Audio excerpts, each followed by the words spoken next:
My friends guys, आज हम जिस वर्ल्ड में रह रहे हैं, जिस संसार में रह रहे हैं, वो पूरी तरह से डिजिटल हो चुका है। या हम कहें कि एक ऐसा स्टेप है जहां डिजिटलाइज या रेवोल्यूशनाइज होने की संभावना बहुत ही प्रबल हो चुकी है। आज से अगर हम 10 साल या 15 साल पीछे चले जाएं तो हमारे पास जो टेक्नोलॉजी थी वहां उस टेक्नोलॉजी में हम एक स्मार्टफोन को एक्सपेक्ट भी नहीं कर सकते थे। बट आज 10 से 15 साल के बाद हमारे पास जो भी डिवाइसेस हैं वो सभी स्मार्ट सेल फोन से लेके हम स्मार्टफोन्स तक, लैपटॉप्स तक, माइक्रोसॉफ्ट स्टूडियोज तक इतनी इंटरेस्टिंग चीजें बनाने में पॉसिबल हो पाए हैं।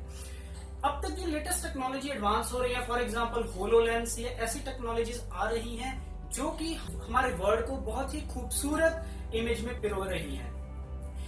गाइस, क्या आपको पता है कि इन सभी के बीच में एक बहुत ही क्रूशियल कंपोनेंट रोल प्ले करता है, एक ऐसा कंपोनेंट जिसकी वजह से हम सभी चीजों को अचीव करने में पॉसिबल हो पाए हैं। इसी कंपोनेंट की वजह से हम जो भी हमारे पास अवेलेबल इलेक्ट्रॉनिक्स है, मॉडर्न इलेक्ट्रॉनिक्स, उन सभी को हम इफेक्टिवली यूज करने में पॉसिबल हो पाए हैं। वो कंपोनेंट कौन सा है गाइस?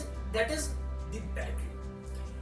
जैसे जैसे हमारी टेक्नोलॉजी में एडवांसमेंट्स हुई है वैसे वैसे बैटरी टेक्नोलॉजी या बैटरी इंडस्ट्री को भी हमारे साथ एडवांस होना पड़ा है। आज से अगर हम 10 साल पीछे जाएं तो उन बैटरीज की लिमिट कैपेसिटी बहुत कम होती थी, 700 million pairs, 1000 million pairs, 1500 million pairs तक मैक्सिमम। बट आज जो हमारे पास स्मार्टफोन्स हैं, अगर आप उसकी बैटरी के पीछे कभी नोट करो तो उनके पीछे जो एमएएच होती है वो एटलीस्ट 2200 से स्टार्ट होती है। जैसे जैसे हमारे कंपोनेंट्स बढ़ रहे हैं वैसे वैसे बैटरी टेक्नोलॉजीज में एडवांसमेंट हो रही है।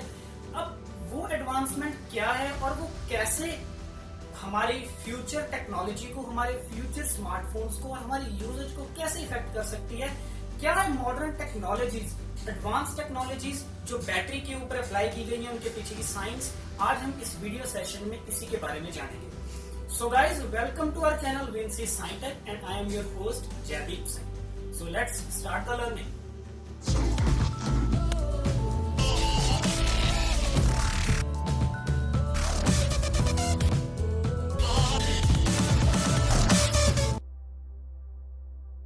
हम जो बैटरी यूज करते हैं, हम सभी के पास इलेक्ट्रॉनिक गैजेट्स हैं। उन गैजेट्स की सबसे बड़ी समस्या अगर मैं आपसे पूछूं तो आप एक बात बताओगे, बैटरी। हम हमेशा कंप्लेन करते हैं कि हमारी बैटरी सुबह चार्ज करते हैं और शाम तक खत्म हो जाती है, शाम तक पूरी डिस्चार्ज हो जाती है, या उसका 1 साल या 2 साल के बाद उसके साइकिल पूरे होने के बाद वो रीयूज के लिए कैपेबल नहीं होती।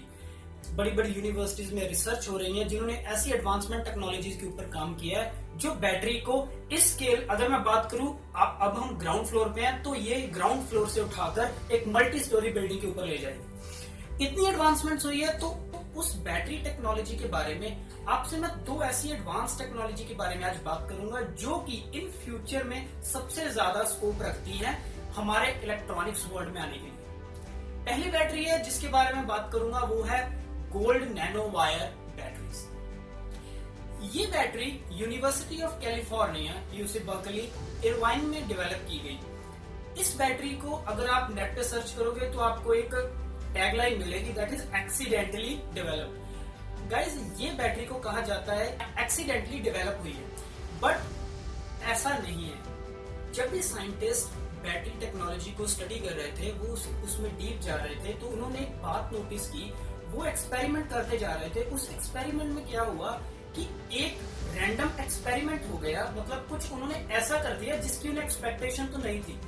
उनके एक साइंटिस्ट ने कुछ ऐसी जेल के साथ रिएक्शन कर दी मेटल्स की, जिसकी वजह से जब वो दोबारा उस चीज को एनालाइज करने की तरफ मूव ऑन हुए, तब उन्होंने नोटिस किया कि ये एक ऐसा मटेरियल बन चुका है जो अपने अंदर बहुत ही ज्यादा चार्ज को स्टोर करने की कैपेसिटी रखता है, जिसकी बैटरी कैपेसिटी हमारी नॉर्मल बैटरी से बहुत ज्यादा है। अगर मैं कहूँ तो 4 से 5 गुना ज्यादा है, और जिसकी लाइफ हमारी नॉर्मल बैटरी से, गाइस, आप विश्वास नहीं करेंगे कि 200 गुना ज्यादा है, प्लस उसके बाद भी वो बैटरी खराब नहीं होती। ये असल में जिस टेक्नोलॉजी के ऊपर काम करती है वो है नैनो टेक्नोलॉजी।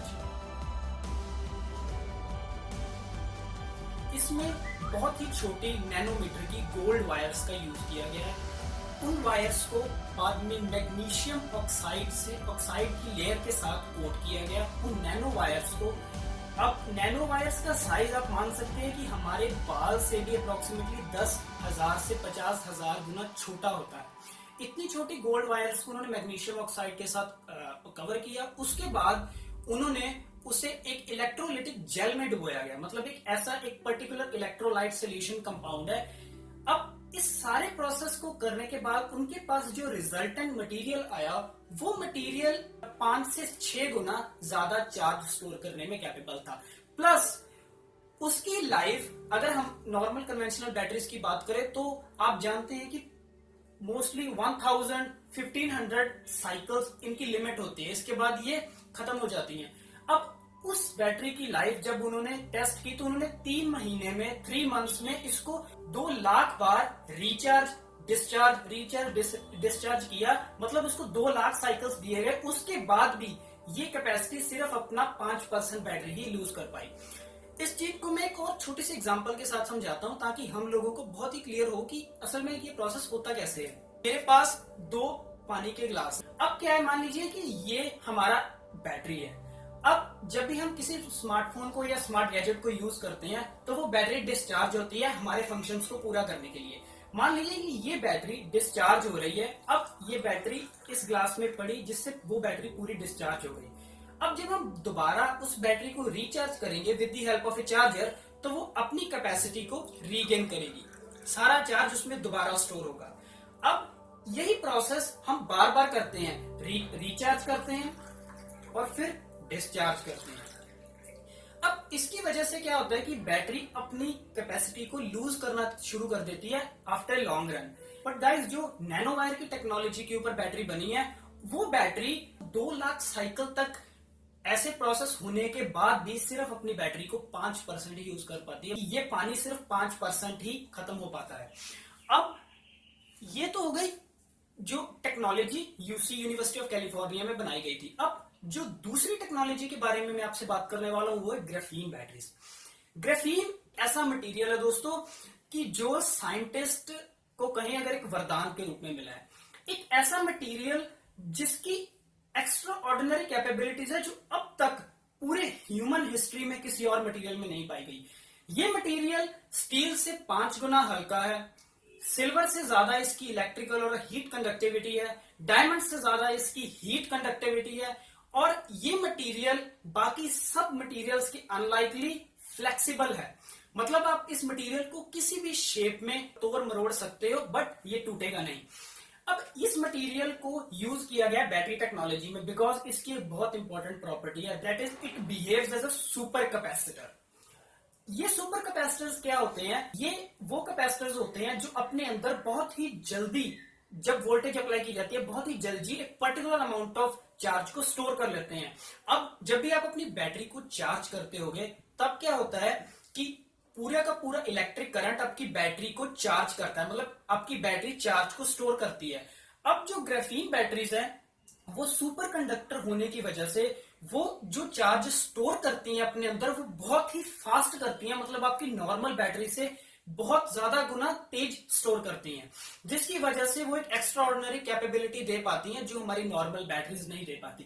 प्लस ये बैटरीज इतनी फ्लेक्सिबल है कि आप इसको कहीं भी तोड़ मरोड़ के यूज कर सकते हो। अब जो ग्राफीन मटेरियल है ये मटेरियल एक बिल्कुल single transparent single atom thick sheet होती है। ये जो ग्राफीन मटेरियल है एक single atom thick transparent layer का बना होता है जो कार्बन एटम्स की बनी हुई है।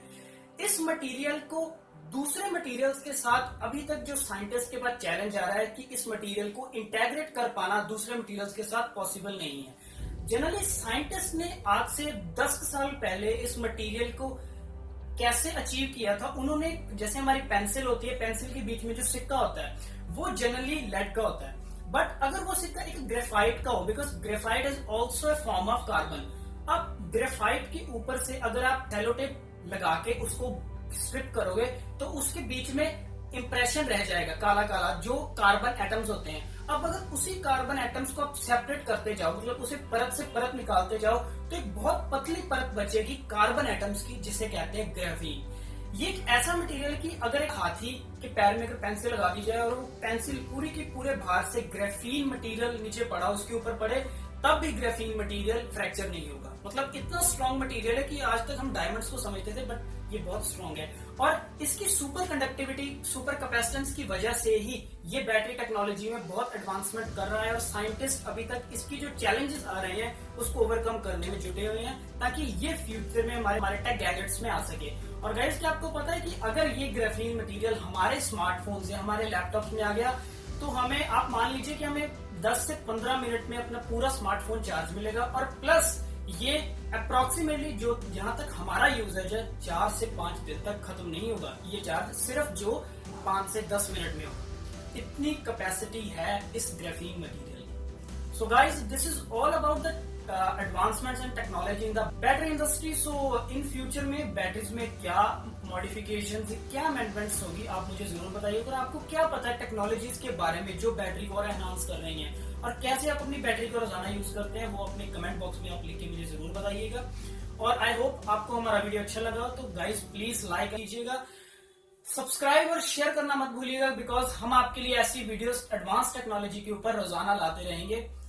So guys, thanks for watching.